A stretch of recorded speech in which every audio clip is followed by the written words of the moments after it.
তুমি কখন হারতে শুরু করো জানো? যখন তোমার সমস্যাগুলোকে তোমার থেকে বড় ভাবতে শুরু করো, যখন তুমি তোমার কাজের উপর ফোকাস না করে তোমার মোবাইলের মধ্যে ডুবে বসো, সেই প্রতিটি মুহূর্তে তুমি হেরে যাও, ব্যর্থ হও। কারণ একটা দিন পিছিয়ে পড়া মানে তোমার কেরিয়ার গড়ে তোলার একটা দিন শেষ। এরকম একটা দিন হিসাব করলে হয়তো কত বছর তুমি নষ্ট করেছো। আর যদি জীবনে সত্যি কিছু হতে চাও, তাহলে এই একটা দিনই কাজে লাগাও। যখন তুমি ভাবতে শুরু করো যে আমি জেতার যোগ্য নই, তখন সমস্যা তোমাকে চারিপাশ থেকে ঘিরে ধরে, মুশকিল তোমার প্রতিটি পদক্ষেপে তোমার সাথে মোকাবিলা করে। আর তখন তোমার ব্রেন সেটা সত্যি ভেবে নেয় যে আসলে সফলতার যোগ্য আমি নই। আর সেই মুহূর্তে তোমার ব্রেন আরো দুর্বল হয়ে পড়ে, আর সে আস্তে আস্তে তার কর্মক্ষমতা হারিয়ে ফেলে। যদি সে সময় তুমি তোমাকে বলতে থাকো যে আমি সফলতা পেয়েই ছাড়বো, এই কাজটা আমি করেই দেখাবো, তখন তোমার ব্রেন সেই কাজটি করার জন্য পথ খুঁজতে থাকে। সে তোমাকে মোটিভেট করে, আর একেই বলে ভিতর থেকে মোটিভেশন। চলো আমরা সবাই একসাথে বলি, আই ক্যান ডু ইট, আমি পারবো। হোক না সেটা পড়াশোনা, হোক না সেটা চাকরি, হোক না সেটা ব্যবসা, হোক না সেটা তোমার ওয়ার্ল্ড কাপ জেতার স্বপ্ন।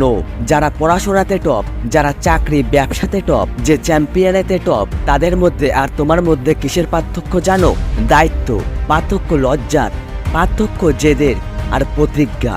আর দায়িত্ব চাই যে আমি আমার পরিবারকে ভালো দিন দেখাবো, লজ্জা চাই চোখে যে আমার বাবাকে রোদে পুড়ে এতটা পরিশ্রম না করতে হয়, জেদ চাই রক্তে যে যাই বলুক, যাই হয়ে যাক, আমাকে তো সফল হতেই হবে। এই পৃথিবীতে কোনো কিছুই পারফেক্ট হয় না, পারফেক্ট তোমাকে বানিয়ে নিতে হবে। শুধু একটু ধৈর্য ধরো, সময় তোমারও আসবে, সেদিন তোমার মনটা একটু হলেও মুচকি আসবে। আজ তুমি যতই দুঃখে থাকো, যতই কষ্টে থাকো, কেউ তোমার পাশে আসবে না, এমনকি তোমার কাছের মানুষরাও না। তাই সবাইকে যোগ্য জবাব দেওয়ার জন্য তোমাকে কিছু করতে হবে। আসলে ভাই, এই সমাজ লুজারদেরকে পছন্দ করে না। তাই আর না ভেবে এখনই শুরু করে দাও। কোন পরিস্থিতিতে আছো, তোমার বয়স কত, কোথায় থাকো, টাকা পয়সা, নিজের সৌন্দর্য কোনো কিছুই ম্যাটার করে না। যদি তোমার ইচ্ছা থাকে আর বুক ভরা জেদ আর সাহস থাকে, তাহলেই তুমি সফল হবে। এই পৃথিবীতে ইচ্ছা শক্তির উপর আর কোনো শক্তি নেই। যদি তুমি একবার জেদ করে বসো যে আমি এটা করব, তাহলে তুমি পারবে। তাই বলছি শোনো, থেমে যাস না। রাস্তা যতই খারাপ হোক, পরিস্থিতি যতই জটিল হোক, শুধু তুই থেমে যাস না। হার জিত যাই হয়ে যাক না কেন, সেটা শেষে দেখা যাবে। এখন শুধু এগিয়ে চল সামনের দিকে। এখন তুমি লুজার, কারণ তুমি নিজেকে দুর্বল ভাবো। তুমি ভাবো যে তুমি এই কাজের যোগ্য নও।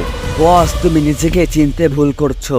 নিজের মধ্যেকার আগুনটাকে আর নিভে রেখো না, বেরিয়ে আসতে দাও তাকে, জ্বলতে দাও তাকে। দাও দাও করে পুড়ে যাক সবকিছু, যত পুড়বে তত শক্ত হবে। তাই নিজেকে শক্ত বানানোর জন্য মাঝে মাঝে একটু জ্বলতে হয়। সমাজ তোমাকে দেখে হাসছে, আমি বলবো হাসতে দাও তাদের যারা হাসতে চায়। নিজের কাজের প্রতি পরিশ্রম এতটা পরিমাণে করো যেন তোমার সফলতা এক ভয়ঙ্কর হয়। হ্যাঁ, ভালো জিনিস কখনো সহজে পাওয়া যায় না। ভালো কিছু পেতে গেলে পরিশ্রম করতে হবে। নিজেকে একবার ডাক দিয়ে দেখো, দেখবে তোমার মধ্যে এক সুপারহিরো লুকিয়ে আছে। একটা কথা মনে রাখবে, সবচেয়ে শক্তিশালী দুই যোদ্ধা, ধৈর্য আর সময়। যদি তোমরা মোটিভেশন ভিডিও পছন্দ করে থাকো, তাহলে আমাদের সঙ্গে যুক্ত হতে পারো। তোমার সমস্যা সমাধানের দায়িত্ব আমাদের। আর আমরা তো সবাই একসঙ্গে বলতেই পারি, আই ক্যান ডু ইট, আমি পারবো। দেখা হবে নেক্সট মোটিভেশন ভিডিওতে।